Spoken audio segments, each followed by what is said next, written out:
Hi guys, welcome back to my vlog. Hazel Pecha by Golly Wall. Wow, I'm done with my checkup. Thank you Lord, I'm good. I mean, I'm better. I still have a high A1C, but it got like 3 points down, and I'm so glad. Thank you Lord for everything. I'm going back to the parking lot where my husband is waiting for me, and my doctor said, Dr. Dao, she is the nicest. So let's keep on going on the medication and everything. I did great. Thank you God in heaven. Thank you Jesus, my Savior.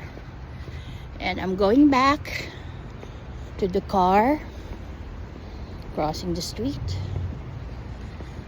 My husband is waiting for me in the parking lot. My loving husband, Frank. And I'm really blessed to have him. Thank you guys.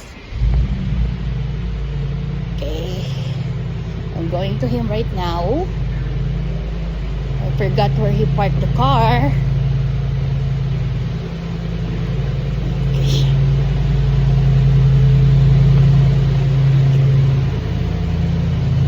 Oh, I think I know where is it. It's over there.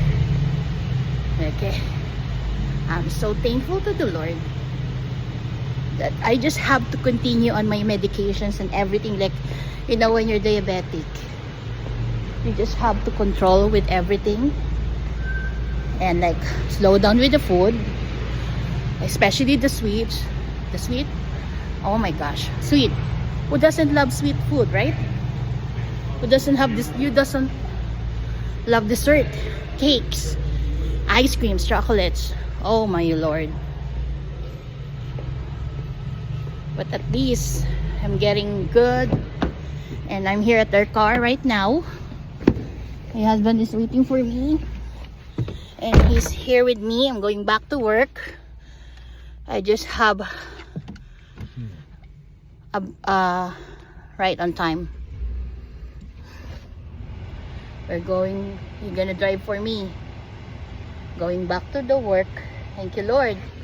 My A1C went down to 8.8 from 10.9.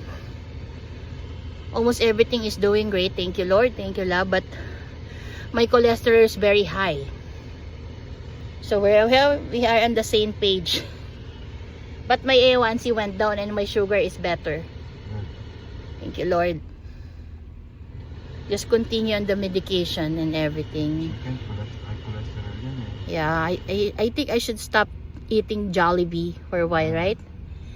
The bad oil there is very unhealthy, especially the chicken skin.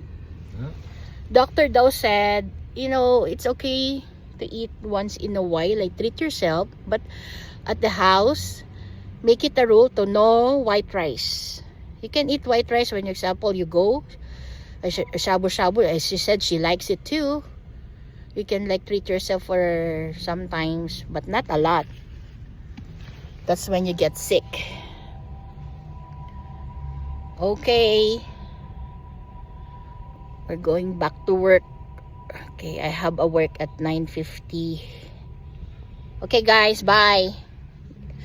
God bless you, and God bless you all, and love you all. Thank you for watching my vlogs. Bye. Take care guys.